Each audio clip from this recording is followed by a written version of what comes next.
Hi everyone, happy new financial year. It's 2020 and we're about to go into the tax season again. And I just thought I'd take a little bit of time to talk about a few changes this tax season, whether you be a client of ours or whether you're doing your tax return yourself. I think it's really important that you understand how the tax office is looking at things and just to take a little bit of extra time this year. Circumstances are different. We've all just been through a massive lockdown with COVID-19 and our work patterns have changed, and the ATO expect to see that in our tax returns. So what we often find is people come to us for tax and say, well, it's exactly the same as last year. Our deductions are exactly the same as last year. And this year we won't be accepting that. We'll be asking a few more questions and we'll be asking you to do a little bit of work to come up with why you've decided that these are your deductions and how you've calculated them. So I just want to run through a few of the more common deductions and what's changed and not necessarily changed, but what the ATO will be looking for. And we have been through a couple of audits this year with some of our clients, and individual tax return audits are not normal things that happen. But you've got to remember that we have got billions of dollars of stimulus package have just been released out in the last few months. Businesses are struggling, people are struggling. People are wanting to get their tax done really early this year because they want to get their refund. And the ATO have been issuing lots of alerts about what they're looking for in individual tax returns. And I would not be surprised if we don't see a lot of individual tax returns being audited this year, probably a lot more than we've had in the past. I just want to remind you, when you lodge a tax return, the Australian system is based on what's called self-assessment, which means that when you lodge a tax return, the ATO will typically believe what you've told them. They're not going to question it at the time. So just because you've got the refund doesn't mean you're out of the woods. There is not someone sitting there actually looking through your tax return as it's been lodged and assessing whether those claims are correct or not. What they do is they pay you the money and then they run your tax return through various checks after the fact, and potentially put you into a category where they might say this needs to be looked at, and then they'll start sending out letters to you asking for certain bits of information. There's lots of data that comes into the ATO, so they can often work out where there's a potential error, and we do see sometimes they will self-correct it. So things like if you've forgotten to put interest in, they might come back and tell us that that hasn't been put in, or if you haven't declared the correct thing for your Medicare surcharge because you've got a partner and you haven't put that information in.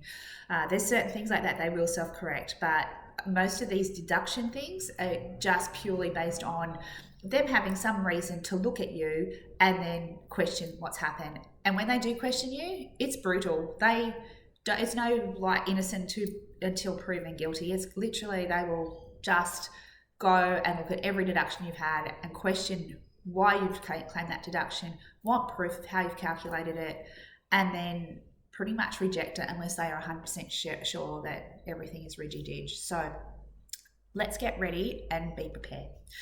So I'm going to start with the laundry, which is probably the most ridiculous thing to be talking about because the deduction is limited to $150. But why the ATO is so worried about laundry or so targeted at this is back in 2018 they had a look at how many people claimed laundry in Australia, and we have about 13 million taxpayers in Australia and 6 million of them claimed laundry. Now, to claim laundry you need to have a uniform that qualifies as a tax deductible uniform. And when you know what that definition is and you look around the Australian workforce, clearly not nearly half of the Australian workforce wears a uniform. So something's going wrong there. The deductions relating to uniform and laundry ended up being $1.5 billion in 2018. So that's a lot of money that has come out of the tax system because people simply put in a claim for $150. So let's explore that a little more. What is a uniform in a tax deductible uniform according to the ATO? So there are a couple of things that you need to think about. First of all, it has to be compulsory. So just because your work gives you a t-shirt that's got a logo on it and says if you want to wear that sometimes you can, that doesn't mean it's a tax deductible uniform. If it's not a compulsory uniform, then you need to, that your business needs to have registered that with Oz Industry as a uniform. And I can pretty much guarantee that not many of the people who've got t-shirts that they wash every so often and maybe wear to some functions for their business haven't got I'm sure their uniform has not been registered with Oz Industry. So have a look, see if it's claimable, and if it's not, don't claim it. If it's protective clothing, and that is like particularly for people like tradies, protective clothing is tax deductible. So wearing your high vis is fine. So have a read on the ATO website whether your clothing is protective, and if that's the case, you're safe. The other type of clothing that can be claimed is occupational specific clothing. So for example, if you're a chef and you have to wear a chef's uniform, that is okay as well, even though it's not a compulsory uniform or potentially protective clothing. So look at your uniform, work out whether it is claimable or not, and then, work out what you can do with it. So one thing that I often see is people come in with their black pants that they've bought because work tell them they have to wear black pants, or often we have girls come in who might work at hairdressing salons or in retail and they're told they have to wear makeup to work. None of that is claimable.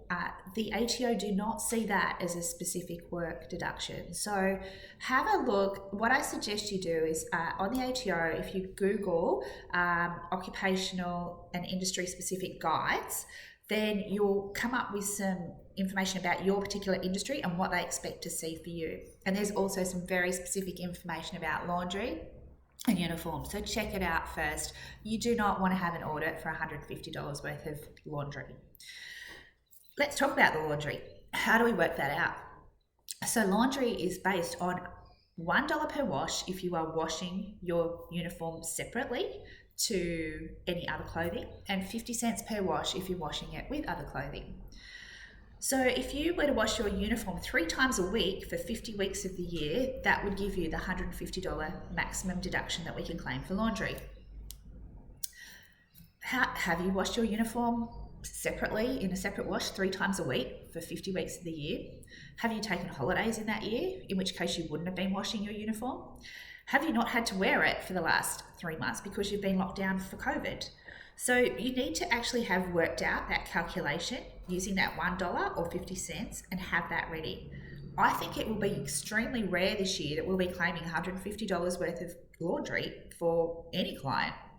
I don't believe I think it's going to be really difficult to prove that, and the ATO will not expect to see that. So do your calculations before you come and get your tax done, or before you put that figure in your tax return, and just know that you've got something to back up what you're doing.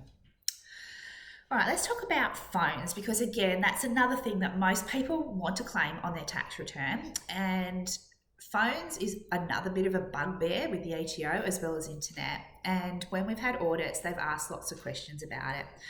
So if you technically to be able to claim a portion of your phone, and it's pretty much impossible to claim 100% of your mobile phone as work-related use because we all use our phones for other things, the ATO expect you to go through and have looked at least 1 month worth of usage and come up with a log to work out the percentage of usage that is related to work. How do you do that? Well, we all get phone bills. Well, hopefully we do. And we can go through and have a look at the numbers that we've called and work out which ones are work-related and which ones are not. Pick a month that looks pretty reasonable and work out that percentage and then use that to claim your phone. If you can't do that, there is an alternative method to do it, which is based on a cent per call, and the most we can claim on that is $50 for the financial year. So if you really haven't got any way of substantiating how your mobile phone is used, or your home phone for that matter, because a lot of people are still claiming home phones, you will only be able to claim up to $50 based on that. And you still have to have been using your phone. So if your job involves no use of a mobile phone, you can't claim a mobile phone. You can only claim it if you are using it for work. Same with internet. If you're claiming internet, what the ATO want to know is how you worked out your proportion, and they want to know who else lives in your house. So if you're claiming 80% of the internet and you've got 3 kids and a partner, and so there's 5 of you in the house and you're watching Netflix and Stan and Googling things and doing all sorts of stuff, you're going to be caught out. So have a look at your bills, have a look at what seems reasonable, and I always suggest you err on the side of caution this year and going forward, because it's going to be something the ATO are going to be looking at. Home office. Now, home office is a little different this year because a lot of us have had to work from home, and there are 3 different ways of calculating your home office. So I would suggest you have a look at the ATO guides on how to calculate your home office. To have a home office, you're meant to claim it in the traditional way. You actually meant to have a separate room or a separate area that is not just part of the general living area, that is dedicated to being a home office. So the fact that you take your laptop and put it on the table in the kitchen and do work from there does not mean that your kitchen is your home office. So have a good read about that. Now, if you do have that situation where you have your own dedicated space, you have the ability to claim 52 cents per hour of home office usage, and you would need some sort of diary evidence of how you've worked that out. You also have a way of claim if you want to try and claim a proportion of your house cost. Because of that, there is a calculation method that you can use which will proportion some of those costs that electricity, gas, insurances and all that sort of stuff based on how much of the space of your house is dedicated to home office. You have those 2 alternatives. This year, because of COVID, we've had a lot of people who have been working from home, not necessarily with a home office, but obviously there's been costs involved in that. So the ATO have given us a special rate for the period from the beginning of March to the end of June of 80 cents per hour for home office usage, particularly for those people who have had to work from home for COVID reasons. That doesn't mean you have to have a dedicated space. It means there could be 5 of you sitting around the table working from home, as long as you have been working from home and you have had some sort of diary to tell you how many hours you spent doing that. So the 80 cents doesn't just cover the electricity and gas like the 52 cents does. It actually covers everything. It covers your internet, your mobile phone. It also covers any depreciation on your laptops, any printer ribbons, any of that sort of thing. So if you are claiming that 80 cents, that's fine, and it's probably a really easy way to do it. But if you do have a dedicated home office space, you may be better to go with the 52 cent method.